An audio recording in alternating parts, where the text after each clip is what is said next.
Okay. Now, what about school? Now, what school did you start at?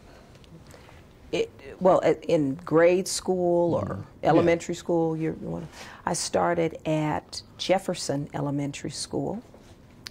And as I said, when I was 10 or so, we moved to Rose Park. And so I went to Matheson Elementary for 2 years. And then after that, went to Northwest Junior High and then West High. Graduated from West High in 1976. Went on to Arizona State University. Well, no, I want to go back a little bit. You want to go back? Yeah. Okay. West High School. Okay, so let's go back to grade school. Okay. Did you have a favorite subject in grade school? And did you like grade school? I liked school, period, the end. I've always loved school. And I think my favorite subject was history. Okay. And it remains so today. Now, a lot of people recoil at history, and a lot of people now history seems to bounce off of them. So what happened to you where you were, really liked history? Did you have a good teacher? I don't remember my grade school teacher, but what I remember was the first time I had an opportunity to travel. And travel brought about my love for history. And so, they just went hand in hand. I wanted to know about places. I wanted to know about the world. So I read a lot. My mother had, encyclopedias and world books. And so I just enjoyed everything about history. And as I said, I still do. Is there any particular aspect of history that you're most fascinated with? I think I like some ancient history, what would be considered ancient history. I'm always interested in the history that involves African Americans, when we came to this country, what we did in this country, our lives in this country. So I like both of those periods, probably post-Revolutionary War and then some ancient history. Okay.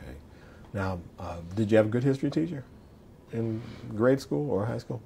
I don't really remember my teachers in grade school, so I assume they were good. Now, I did have a good principal, though. Okay. I had a fabulous principal. Of which school? At Jefferson Elementary School. Okay. And what was the principal's name? Mr. Baxter. And what I remember about Mr. Baxter was from Scotland, and I still have a relationship with Mr. Baxter today, by the way. But Mr. Baxter would come around once a month, and he would dress in his traditional wear, and he would play the bagpipes, and he would go from class to class playing those bagpipes. And when we moved to Rose Park, oddly enough, Mr. Baxter lived in the neighborhood. And I met Mr. Baxter's son and daughter, John Baxter, and I today. John is a judge also. He is a municipal court judge. And when I went onto the bench in 1999, his father sent me a wonderful picture and a card. But I followed that music and love the Scottish bagpipe music today. When I had an opportunity to visit Great Britain, I made sure that I went to Scotland, that I looked up his crest and his pattern and all of those things, because I remember Mr. Baxter. Okay. Now, any other teachers? Now you went to Matheson Elementary School, and that's when you moved? That's when we moved to Rose Park. Okay, Rose Park. Yes. And then North End Junior High School. Northwest. Northwest. Mm-hmm. Okay. Northwest Junior High School. Were there any memorable teachers or mentors there?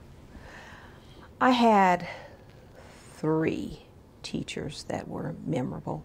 Gail Della Piante was my art teacher, and what was memorable about Gail was that Gail was the first African American teacher that I had ever had. And so, of course, she was a wonderful role model. I had a music teacher, Miss Shumway, who was the first person that ever asked about voice and, started to shape my love for music and singing. And I had an English teacher, and I don't remember her name, and she was the most difficult teacher I ever had in life, but probably one of my most favorite teachers. And the reason I loved this English teacher was because I used to go home every day and tell my mother that I didn't like her and I thought she was prejudiced and all those kinds of things. And my mother used to say to me, it doesn't matter whether you like her or not. She has something that you need. So you need to figure out a way to get that from her. And I remember that. And she was very difficult, but I learned a lot. And I realized that she was tough because she wanted you to learn what it was she was teaching. But I think those were probably my favorite teachers in junior high school. In high school, I had good teachers. I had a Miss Heaton, the newspaper teacher. You know, I had lots of wonderful teachers in high school. And I had other African-American teachers by the time I got to high school. But my favorite teachers, really, I started to have a love for teachers in junior high school. Okay. Now, were you involved in various clubs and activities in junior high school and high school? Yes. I started singing in junior high school, so I did everything that had to do with singing, the glee clubs and those things. By the time I got to high school, of course, I kept that up and was a member of West High a cappella, and then was a member of the Red and Black, which was the West High paper. So I kept the love of those things. Okay. Now, did popular culture exert a great influence on you? Popular music, like Motown music, or I don't know if that was coming. Certainly, it was. It had a big influence. But I've always liked all types of music. So of course I loved all of the music of the 60s and 70s. And I had, for a long period of time, I had older sisters. So I knew all the groups, but my mother liked jazz, so I was very familiar with jazz. And coming up in junior high and high school in this area, you were exposed to things like country music. We were required, to know how to square dance. So I have a love for country and western music. We were required to know something about classical music. So I have a love for Bach and Beethoven, and I love the opera. I love the symphony. So I love it. I love it all. I have a deep love for gospel music, which is what I received at church. But I don't care what kind of music you name. I probably like it. Okay. To some extent, everything, but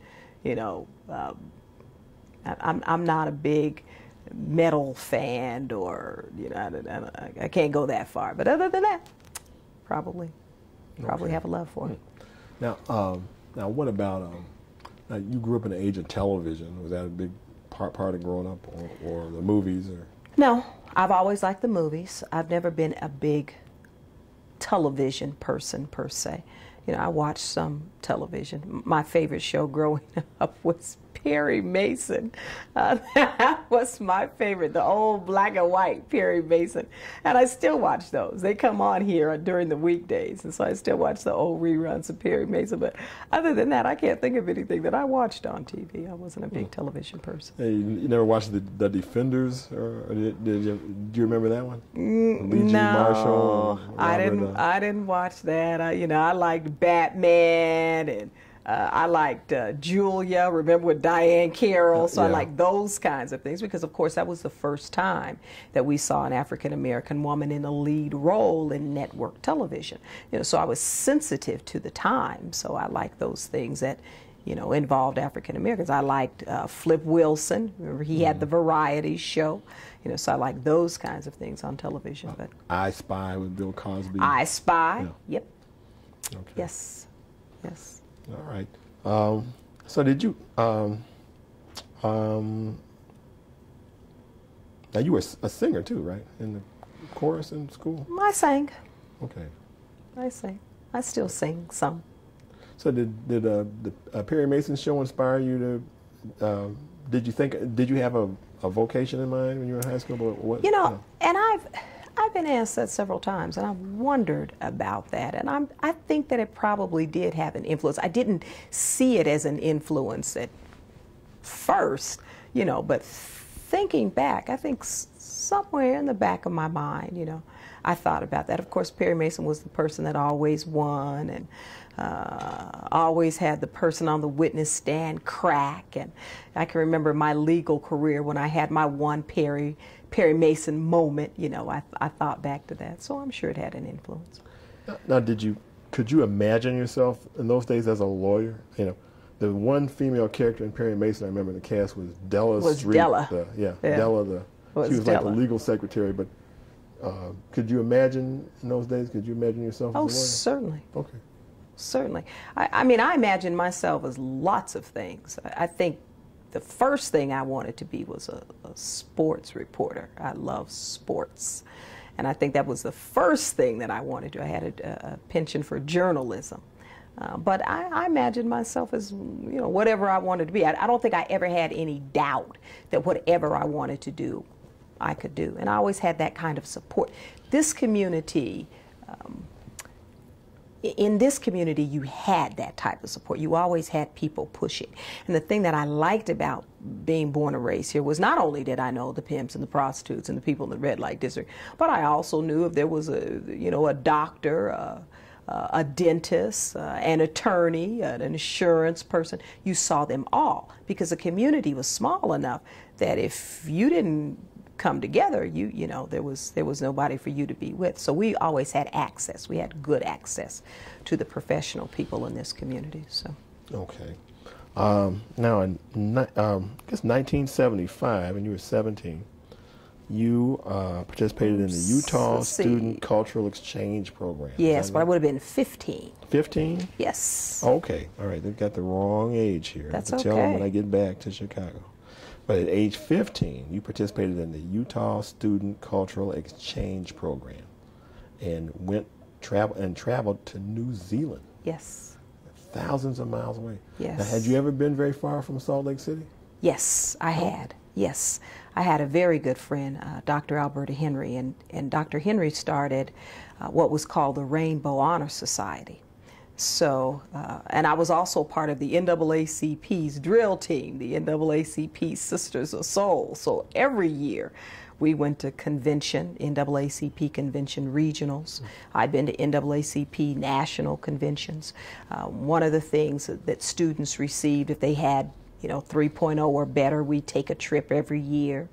So we had traveled some. We hadn't traveled extensively, but we had certainly been to neighboring states of Colorado and California and Washington and Oregon. So we had done some travel. Okay. So, well, tell us about how you were selected to travel to New Zealand.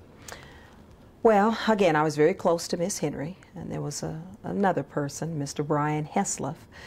And Brian was a pianist, or is a pianist. I shouldn't say was, because he is still a pianist. And so Brian and I were selected because we could sing. And her daughter Julia, and they were looking for a delegation.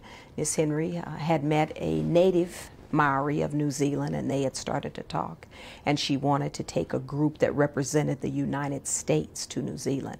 So there were blacks, there were whites, there were Native Americans.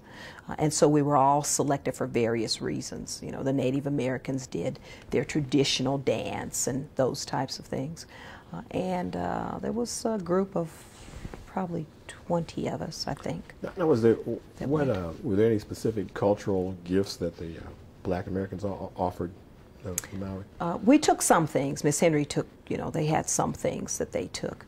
But what we found with the people of New Zealand, we found very quickly and had to learn very quickly that it was customary in New Zealand if you said, I really like that purse you have, that people would give things to you.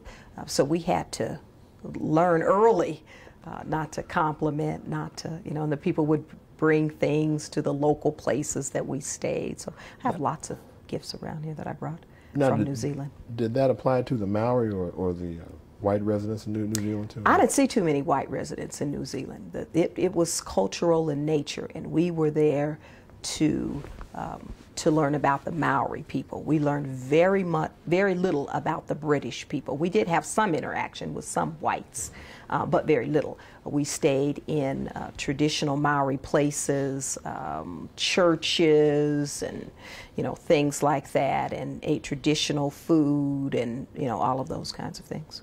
So it was a wonderful exchange. Okay. Well, tell us a little bit now. Who are the Maori, and are they? Is there any affinity between African Americans and the Maori, or were there any comparisons that you could make between their experience and the experience of African Americans? Well, I think the Maoris are the natives of New Zealand. And of course, the biggest outside influence in New Zealand were the British. So you had the British that came to that part of the world, as well as Australia. The Maoris, unlike the Aborigines, weren't quite as oppressed as, the Maoris weren't quite as oppressed as the Aborigines. But certainly I think that they had some cultural clashes with the white Brits. But they've been able to maintain their culture, their communities, and at that time, so many things were very, very unspoiled. It's been a long time since I've been to New Zealand. But I think what fascinated us most was when we got to New Zealand and we started to see the native people, the Tahitians, the Maoris, the Aborigines, the native-born Hawaiians, the Samoans, the Tongans, the Fijians. I think what struck us the most was the fact that the Fijians were so dark. And then, of course, we learned that we had conquered some of those parts of the world also. So there was some, some African relationship with some of those parts of the world. But some native-born, particularly, in that part of the country, you'll see some native-born people that are very dark, but all are olive. So of course there's that African tint, if you will. Okay. Yeah, I've seen some of the Maoris look like brothers from Detroit. Yes. Yeah, with the hair and the afros. Yes. And so forth. Yeah. Yes. Yeah. But there's some others, that are extremely dark. In your opinion, after observing them, were they going through a similar identity crisis as other people like the American Indians or African Americans in terms of? No. They had done very well at holding on to their culture. I think now you're seeing more assimilation and less of that, which is, too bad,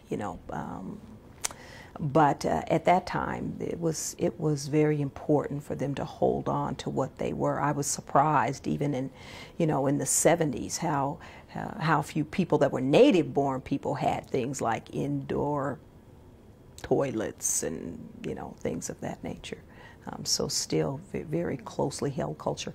There were parts of New Zealand up in Rotorua and Whangarei and places like that where we did communal bathing in the hot springs, and that was very interesting, for so 15-year-old kids. We did, but they didn't worry about us. So after a while, we figured out that they didn't care. But wonderful time we had in New Zealand. Okay. Wonderful. Now the landscape of New Zealand was just featured a couple of years ago in Lord of the Rings. Yes. Shot entirely in New Zealand. Yes. Mountains, tropicals. Yes. Settings, plains, everything there in one island. Well, there are two islands. Okay. There's a North Island and a South Island. Okay. So you get a different feel. It's almost like the North Island, I believe it is, and I can't remember now, but I think it's the North Island that one island experiences things like snow, and so you've got more mountainous, and the other island is more warm, more tropical in nature. So between the two islands, they had everything. They had everything. But New Zealand is a fabulous, fabulous place. Okay, all right. Is there any one thing that surprised you as a 15-year-old the most about New Zealand, about the people or the culture? Or how warm the people were, the types of food that they ate. I think that was the thing that shocked me most. I remember thinking, I'm gonna starve to death by the time I get home, because there's things that I don't eat. New Zealand is surrounded by water. I don't eat shellfish, so I just assumed, that they would eat a lot, and they did. They ate a lot of abalone, a lot of fish, a lot of things from the sea. They had a lot of that. But what was really shocking were the other things that they ate. They would dig pits, and there was lots of pork and beef, well seasoned, cooked all day, yellow meat, watermelon, fabulous sweet potatoes. I think I had gained 20 pounds by the time I got back home. Plus there was that British influence. So you would have tea. You know, you'd have tea several times a day. And tea wasn't a cup of tea. It was sandwiches and desserts and, you know, all of those kinds of things. And so they eat a lot of pork and beef and, you know, things that I was really shocked at. A lot of good food, very good food. Okay. So, so were you changed by the experience when you came back home? Oh, certainly. Oh, certainly. You couldn't help but be changed. But the warmth, the tradition, the dances, the language, the sights, the sounds, all of that was fabulous, and certainly fueled my love for travel. Okay. So when you got back, you had 2 more years of high school. Yes. Yes, and you were on a newspaper staff. You sung, like we said before. Did you, in your last couple of years, had you kind of resolved what your vocation was? You know, did you really think about what you were going to do? No. All I knew was that I wanted to leave the state of Utah. So whatever could get me out of here, that was what I wanted to do. Now, what was repelling you from Utah, or what was fueling this? Well, I was desire to leave? convinced, you know, that I wasn't black enough, that I was missing the black experience, if you will.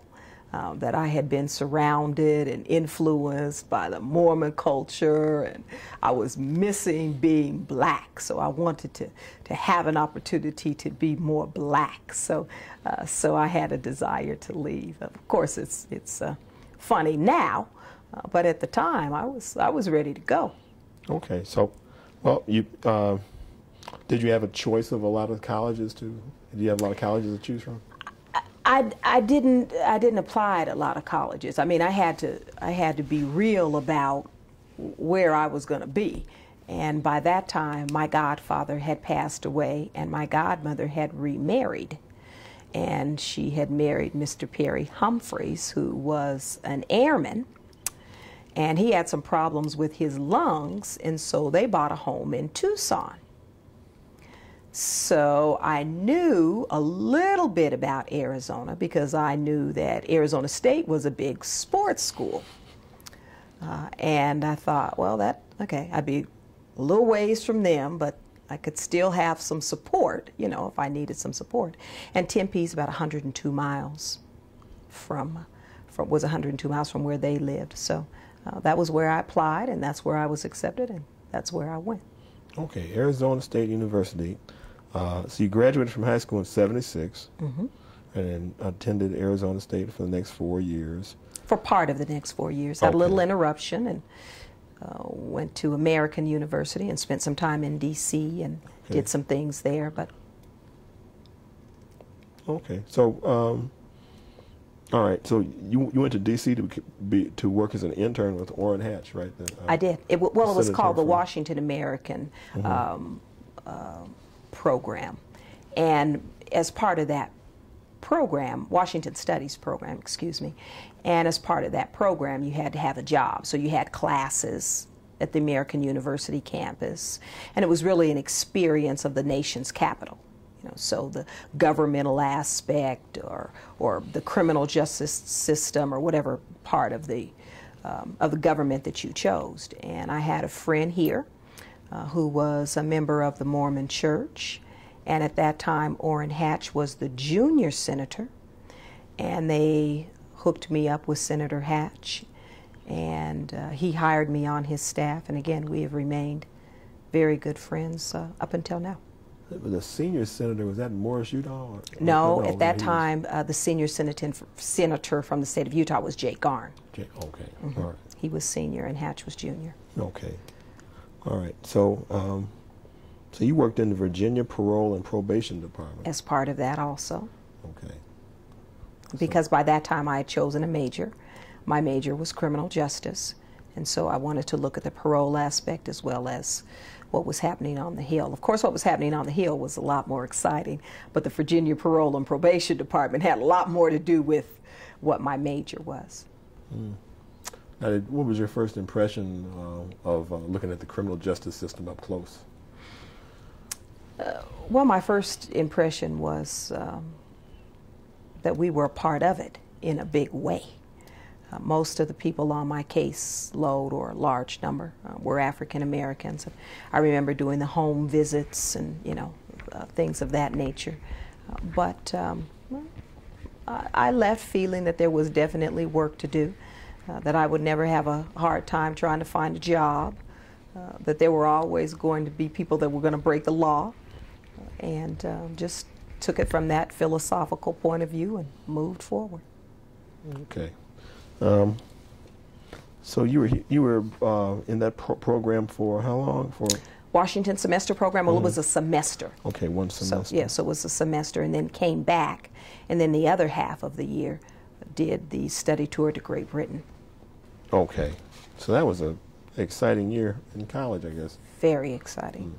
Yes, yeah, very exciting. Now, before we get you to Great Britain, tell us about joining Alpha Kappa Alpha sorority. You did that in 1977. I did. Okay. I did. Well, again, you use what you have, and being from the state of Utah, which people thought was comical in and of itself. People couldn't believe that there were black people, particularly black people that were born in the state of Utah. So that was always a wonderful door opener. But again, I sang. So the first thing that I did leaving here, my pastor said, the first thing you got to do is find a church to get in. But I found the campus gospel choir and joined the gospel choir. All the AKAs sang. So I met the AKAs in choir. And when the rush came that year, I was invited, and I accepted. And I've been a member of the sorority gladly ever since. Now, has the AKA sorority, I guess, has it in any way, or how has it influenced your concept of leadership? Well, one of the things that the sorority teaches is leadership. That's what the sorority is all about, leadership and service. So you start that as a college student. We're encouraged to take on roles. I held office, I worked, we did community service. And so you learn how to be a leader. We learned how to run a meeting. We learned parliamentary procedures. We learned how to control a budget. We learned all those things. Certainly there were the fun things that people know about sororities and fraternities, and we did some of those things too. But if you have a dance, somebody has to take care of the money. You have to account for where the money goes. You have to be accountable for those things. And so the sorority really started shaping my idea of what it took to be a leader, to lead a group of people. Okay. Well, we should pause here and then change tape.